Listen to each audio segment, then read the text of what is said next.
చాలామంది ఏదో పిచ్చిగా అనుకుంటాం కానీ హుహు. స్మోకర్స్ ఒకసారి స్మోకింగ్ స్టాప్ చేసిన తర్వాత వాళ్ళకి కాన్స్టిపేషన్ వచ్చే అవకాశం ఎక్కువగా ఉంటుంది. ఎందుకనగా స్మోకింగ్లో నికోటిన్ ఉంటుంది. నికోటిన్ అనే పదార్థం, ఆ nicotine effect, nicotine chemical substance కదా, ఆ కెమికల్ నర్వస్ సిస్టంలో మనకు హ్యూమన్ బాడీలో పారాసింపథాటిక్ సింపథాటిక్ నర్వస్ సిస్టమ్ ఉంటాం. హ్మ్. ఆ నర్వస్ సిస్టంలో నికోటిన్ ఇన్ఫ్లుయెన్సెస్ కనుక వాళ్ళకు స్మోకింగ్తో మోషన్ వచ్చే అవకాశం కొద్దిగా సులభంగా ఉంటుంది. హ్మ్. ఓకే, ఎప్పుడైతే స్మోకింగ్ బంద్ చేస్తారో ఇటువంటి వాళ్ళకు కాన్స్టిపేషన్ వచ్చే అవకాశం ఉంటుంది.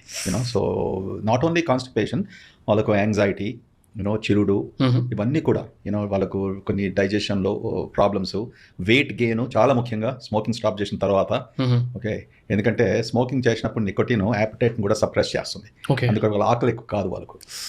సో సుమారుగా చాలా మంది స్మోకర్స్ చూసి బాగా సన్నగా ఉంటారు.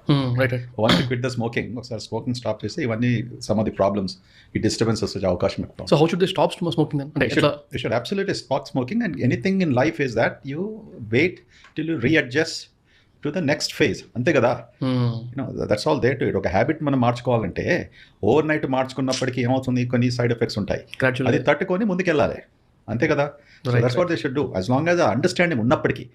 అండర్స్టాండింగ్ లేనప్పటికీ ఎన్నో ప్రాబ్లమ్స్ వస్తాయి. ఇదేమో అవుతుంది, ఇదేమవుతుంది అనేసి ఎవరైనా ఇది తెలుగు